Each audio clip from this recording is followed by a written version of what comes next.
Before we jump into today's video, I want to give a quick shout out to our channel sponsor, Many Realms. If you're looking for Magic the Gathering and Magic the Gathering related supplies, be sure to check out ManyRealms.com. I'll post a link to their website in the video description, so be sure to go check them out. What is up, everybody? How is everyone doing out there today? Welcome back to Wildcat MTG, and we are back with another Avatar Collector Box battle today. For those of you who are not familiar with how this thing works is we have 4 participants. We're going to crack this thing open. Each one of them is going to get 3 packs. We're going to open this packs in rounds of 3, adding up the mana values for all the rares and all the mythics. And at the end of this thing, the person with the highest total mana value and the person with the lowest total mana value amongst rares and mythics are each going to get one Edge of Eternity collector pack to go along excuse me, with their other spoils. In the event of a tie, we will take the highest mana value mythic as the first tiebreaker, highest mana value rare as the second tiebreaker. And if we need a third tiebreaker, we will go down the line with the highest mana value rare until we have a tie, no more. All right, so we've done a fair amount of Avatar at this point. Like, I think we've gone through, I don't know, 6 collector boxes between mine and myself, or mine and the patrons.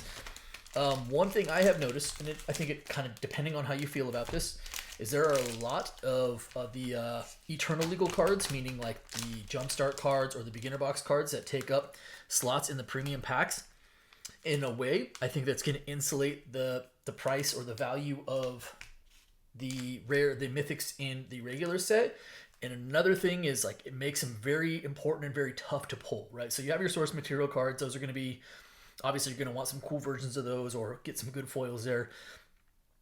But I think like pulling like Badger Mole Cub or Wan Chi Tong or the Planetarium or some of those cool mythics from the set, I think when you hit, those cards are increasingly difficult to hit because there are so many more rares and mythics being pulled from the other supplement products as well. So with that being said, let's go ahead and get in here. Good luck, everyone. Let's have some fun. Future, start us off.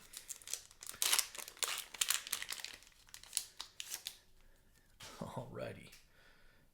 We are going to start with a Raven Eagle in that Field Research Treatment borderless foil Raven Eagle. That is a 3. Followed by Rites of Flourishing from the source material. That is also a 3. Next up, we have Waterbender's Restoration, that Eternal Legal card. That is a 2. Extended art. Then Nyla Shearshoe Sleuth, which is a 5. The Mole Beast. I think I just saw the episode of this thing. And Great Divide Guide. I have it's really early, so you see some creators playing with different decks and things like that, but allies could be a real thing. That's kind of a cool card too. All right, so then we get into our uncommons and commons after that. Hey, Gran. Okay.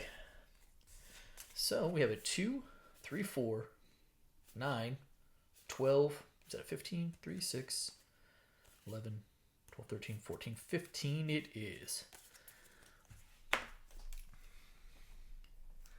Yeah, my casual observation is that first slot, which is kind of like the money slot, if you will. That's where the big hit could be if there's a big hit to be had besides the foil source of material. Pulling like a mythic from that slot feels like maybe 1 per box, sometimes 2 in a really, really good box, but that's kind of the extent of it. All right, here we go. Next pack. Duff, you are up next. We start off with an Agna there's no way I'm pronouncing that correctly. Anyways, it's the extended art foil land. And the source material is Shattering Spree, so 0, of course, followed by a Shattering Spree, which is a 1. Next up is Field Research Ran and Shaw. Pretty cool card. That is a 5.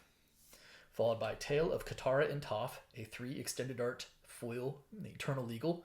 And we have a mythic. It is White Lotus Tile, the pack foil White Lotus Tile. Pretty good. That is a 4/4 mana value as well. We are seeing an average probably about, like, I would say 6 mythics per box.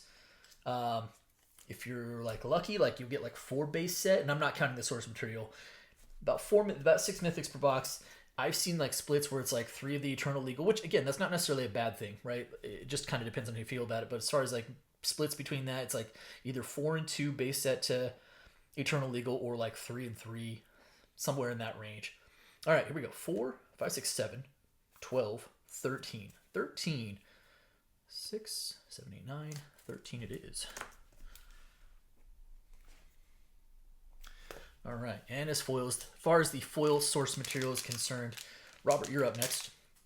Should be about 3 per box, about 1 in every 4 packs. The boxes we opened have been pretty consistent with that. Here we go. Starting off with a showcase foil, Avatar's Destiny. That is a 4. Very cool treatment. Reminds me of like the constellation treatments, right? From which it's what I'm pretty sure they're going for, but from like Theros. All right, that is a 4. It is 3 Dreams. That is a 5 from the source material. Next up, we have Great Divide Guide, this time in the showcase, a 2. Duelist Heritage. That is a 3. It's a cool enchantment, actually. Whenever one or more creatures attack, you may have target attacking creature gain double strike into end of turn. I like passive things that just work. And then you, the Moon Spirit, pack foil, traditional foil, if you will. And into our uncommons and commons after that. So we have a 4, 5, 6, 7, 8, 9, 14, 18, 4, 9, 10, 11, 14, 18 it is. All right, that will put you in the high for the moment. However, we've had actually some pretty low packs so far, considering I think in our previous battle we saw a bunch of packs that were in the 20s and one that was like a 29, which is very uncommon, but at the same time, when we have a 15, 13, and 18, that also feels a little on the low side. All right, Patrick, you're up next. You are going to start with a Iroh Tea-Master, extended art foil. That is a 3. Followed by The Boy in the Iceberg, which is Dark Depths, which is kind of neat. I bet this would look really incredible in foil. I hope we see that at some point. Wouldn't mind that. That is a 0, because it is land. There's another mythic. A Faded Firepower in the showcase. Sweet. I like this enchantment. Wow, really cool treatment on that. I like that. That is a 3. Tui and La, Moon and Ocean. That is a 4. And then conclude with the Unagi of Kyoshi Island, which is a 5. Some cool hits in there. All right, our uncommons and comments. I know I've said this before, but I think Avatar, not to hate on Spider-Man, like I'm not doing it just for the sake of, but calling it what it is, like Spider-Man has had very little impact on constructed play. I don't think that's going to be the case with Avatar. I think there's some pretty good cards in this set. All right, we've got ourselves a 3, 8, 12, still 12, and is it a 15? 7, 12, 15 it is, yeah.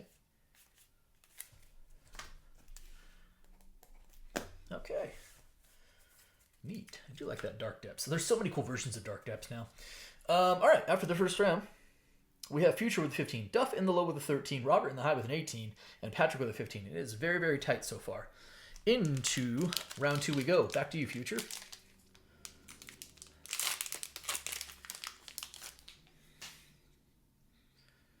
Ooh, we have a mythic. Hey, first of all, we have a cool gold stamp card for art cards, and I guess those are kind of rare now since they only come in the collector packs. We have an Appa, Steadfast Guardian, and the Borderless Foil.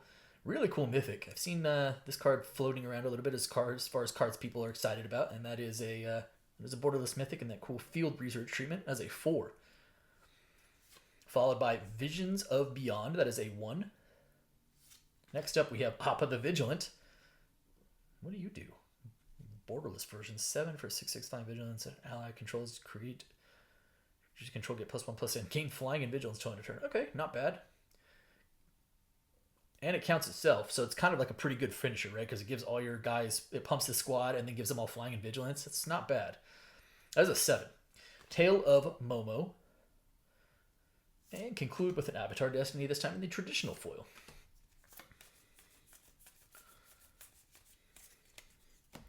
All right, let me sleeve up Borderless foil. It was an Appa pack. 4 plus 7, 11, 15, 18. Is that 19? 4, 8, 15, 19 it is. And that will bring you to a 34. Pretty cool hit there. All right, Duff, you are up next.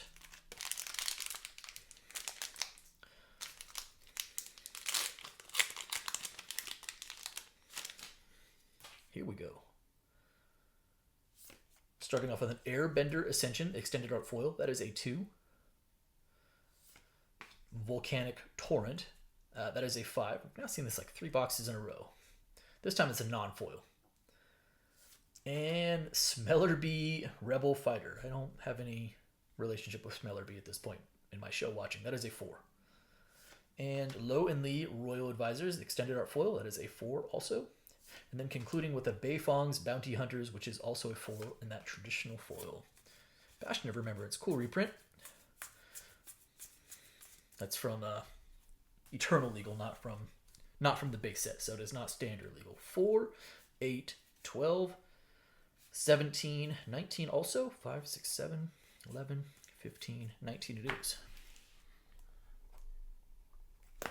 Duff, that will bring you to a 32. 32. All right, Robert, back to you.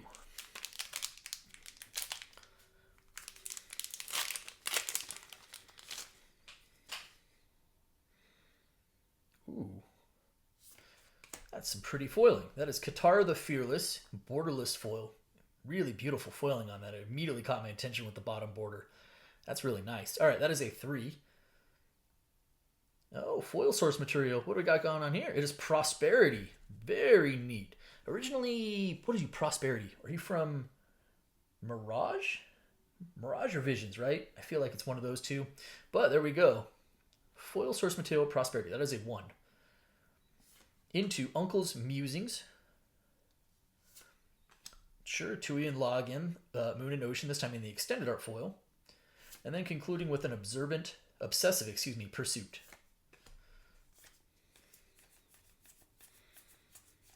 Okay, let me sleeve up, at the very least, the source material. Feels like a fairly low pack. 2, 4, 6, 10, 13, and 14. 4, 5, 6, 7, 8, 10, 11, 12, 13, 14 it is.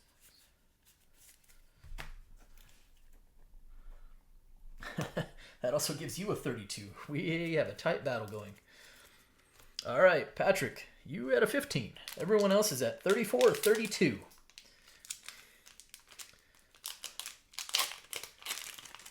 Here we go. Foggy Swamp Visions Foil Showcase. That is a 3. Followed by Tarnished Citadel. That is a 0.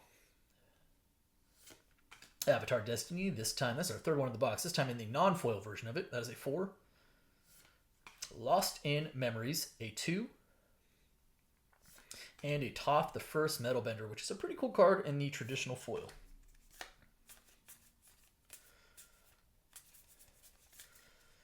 All right. Interesting. So we have ourselves a 4, 5, 6, 10, 13. Ooh, 13, right? 7, 8, 9, 13 it is. And that will put you at a 28, which puts you in the low for the moment. All right, so heading into the last round. Pretty tight battle, only 6 mana value separating the high and the low. So Future in the high with a 34, ever so slightly. Duff and Robert both with a 32, and Patrick with a 28. And I will say, heading to this last 4 packs, we've seen 1 foil source material. So hopefully in line for a couple more. And then we are a little mythic light. I think we'll probably only have 3 or 4 mythics. So I'm kind of hoping for some fireworks in these last 4 packs.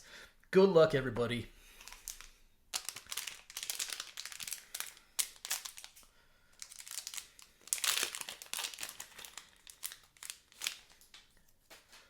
All right, Future. You start with a Suki Courageous Rescuer Extended Art Foil. That is a 3. Ooh, foil source material. It is Clone. Really neat.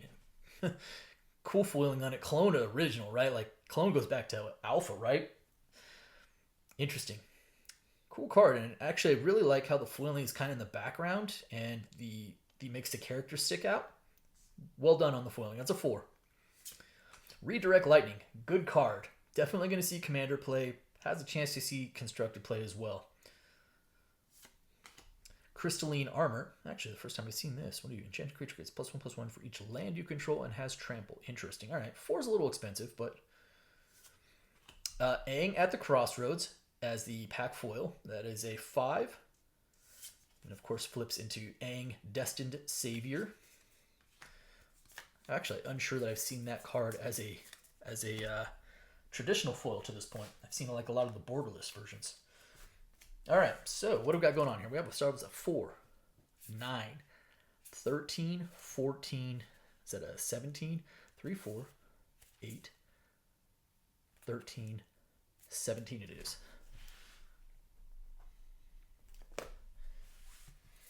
That's not a bad showing for the last pack on the mana value future. That gives you a 51. So you are currently 19 above both Duff and Robert.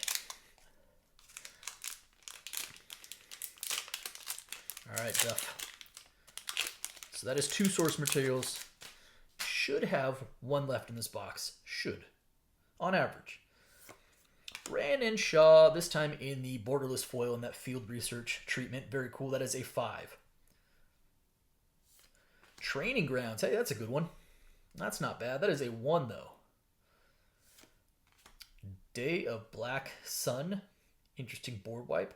That is a 2. Jet Rebel Leader is a 4. And then concluding with the Lion Turtle, which is a 3. Ooh, Fire Nation Attacks is a borderless foil uncommon. That's kind of cool. Okay. So we have ourselves a 3, 7, 9, 10. Is that a 15? 5, 6, 7, 8, 12, 15. 15 it is. Okay. So that puts you at a 47, which will not be enough for the high. The question is, will it be enough for the low? All right, Robert, so you are chasing. You're at 32. In solid position, right? So you can either go 20 to take the high, or at least put yourself in position for the high outright. 19 forces a tie, then we go to breakers, and I have no idea what that looks like. Or you need to stay below 15 to take the low from Duff. Here we go. We start off with the Abandoned Air Temple Extended Art Foil. That is a 0. Followed by Elemental Bond in the source material. That is a 3. Hakoda Selfless Commander, a 4. Toph Earthbending Master. Very cool. And that Eternal Legal, but Toph, the experience counters, the versions of these that have experience counters are going to be popular cards. That is a 4. And a Diligent Zookeeper, which is also a 4. Wasn't keeping track of mana, so we'll add that up. But it's going to make things interesting. Sleeve up Toph here. So we have ourselves a 4, 8, 12, 15. Is that what that is? 3, 7, 11, and 15 it is. Which also puts you at a 47. So currently tied with Duff for the low because y'all couldn't pick a lane. All right, Patrick, here's the deal then. You are at a 28. The high is Future with a 51. Duff and Robert both tied with a 47. So you are below Robert and Duff by 19. So 18 or less, you have the low. 20 or more, no bueno. Well, otherwise you need to get the high with 23. Here we go. Ooh, another mythic. Sweet. Ko the Face Stealer. It's actually, I think might be the first Ko that I pulled. Maybe the second, but definitely not the borderless foil version. Borderless foil field research version. That is a cool card. That is a 6. Ko does all sorts of things. Really, really interesting to see how this card can be manipulated, i.e. being shapeshifter-like. Ooh, and a foil source material. It is Warstorm Surge. That's actually a really good one, I think. Really good card. Yeah, good foil source material. That's a 6, by the way. So the low is looking less low. Then we have an Azula Ruthless Firebender in the extended art. That is a mythic also from the Eternal Legal. Another one of the experience counter cards. That's a 3. And then an Allied Teamwork, which is also a 3. Toph Hard-Headed Teacher, which is a 4. And that will do it there. The interesting part is I don't believe you have the low, but maybe did you sneak in and take the high?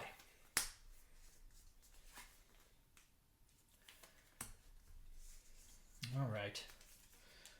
Let's find out. Regardless, pretty good last pack. So we have ourselves a 6, 12, 15, 19. Is that a 22? Let me run it back. 4, 5, 6, 7, 10, 16, 22. Puts you at an even 50, so it middles it. Yeah, it middled it, but you know what? All things considered, I think I would take that last pack. All right, well, that made for an interesting battle, though. So future... Oh, man, we have tiebreakers. Okay, well, we have tiebreakers. So, Duff, I see you have a 4 on top with the lone mythic of the White Lotus tile. Do I count the source materials? Yeah, I guess I do. I think we've done it in the past. Trying to be consistent with it, because that's kind of what matters. It's like, it doesn't really matter which lane you pick as long as you're consistent with it.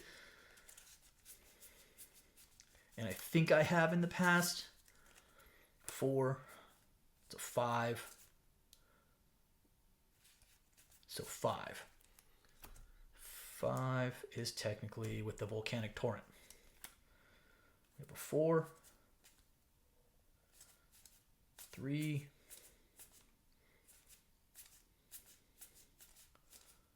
Oh, and 5. Okay, well, I guess we're going to second tiebreaker. So 3 Dreams is the high mythic.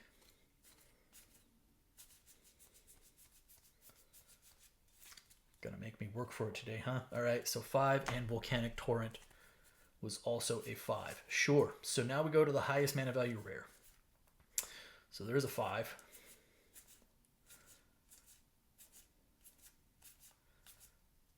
Double 5s. Make sure I don't miss any. Sorry. 5.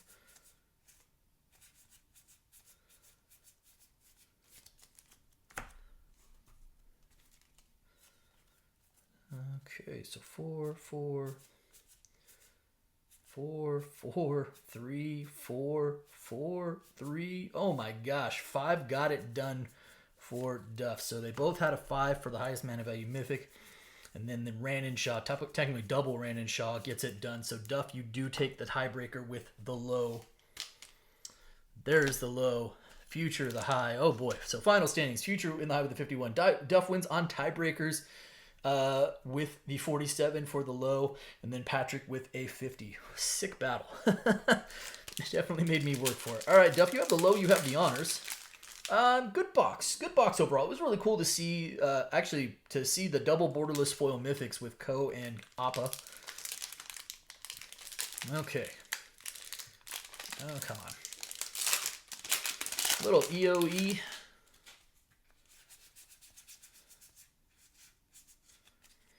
So, Duff, you have yourself a little Galaxy Foil Swamp. And Biotech Specialist. Hey, Commander Mythic. Zarel, Genesis Shepherd. Starfield Vocalist. Into our stellar sites that is a Galaxy Foil poster Creeping Tarpit. That's actually really neat. And I know the manlands aren't like going to be the sought after cards, but that actually looks really sweet. And the foiling shows up. And then conclude with a Memnon the Right Hand in the borderless foil, followed by token back there. But Galaxy Foil Creeping Tarpit in the poster version. That's pretty cool. I think it's... No, maybe that's not the poster version. Maybe that's just the regular Stellar Sites version. But really neat. All right. Future. Captured the high. Really, there was only 4 mana values separating the high and the low, right? 50 to 47. Sheesh. What a battle. What a battle. All right. You have a Sacred Foundry. We like Shocklands. I like Shocklands a whole lot. Followed by Glittering Massif and Sunstar Chaplain. Into our stellar sites, it is a non-foil. It is Thespian Stage. We did see some dark decks today, so that's cool. And then conclude with a Starwinder borderless foil. An art I think is really, really neat looking. And a pretty interesting card. All right, well, there we go. Another Avatar battle in the books. And honestly, fun set. Like, I said this as much before, but for somebody who had no attachment to the IP before, I really enjoyed opening this. I think it's a fun product. I think it's got a lot of powerful cards in it that are going to see play. Definitely like a different vibe from from Spider-Man in terms of like how you feel like it fits into MTG. So anyways, that's going to do it for me today. I hope you guys enjoyed the video. If you did, do me a favor. If you're not subscribed already, hit the subscribe button for me, hit the like button for me, and by all means, drop me some comments. I appreciate each and every one of you. Thank you so much, everybody, and be well.